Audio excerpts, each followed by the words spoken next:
Good morning sa mga Ilonggo ko ng mga brothers da sa Pilipinas. Kung Ilonggo ka man, hindi gwapo ka. Are subongo, may mo ta milkshake kay wala ko ng pagkaon. May magaling Canada guys, pero gutom mo permi. May gatas ko di guys, pero may expire na ng 4 days na lang ma-expire. Simutan na iba si mga sakit santam guys. Man guys, kung gasakitan ko, permilaw gado guys.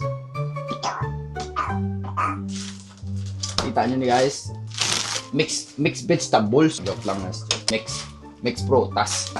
Pinatanda ko guys pa Ilonggo. Kasi sa mga tao, hindi ako balong mag-Ilonggo. Pero subong guys, taka na mag-English. So, ma-Ilonggo na lang ta permi. Basta Ilonggo, guwapo guys. Paano ko vlog guys? Wow! Joke lang guys. Tanang prutas. Milk na expired.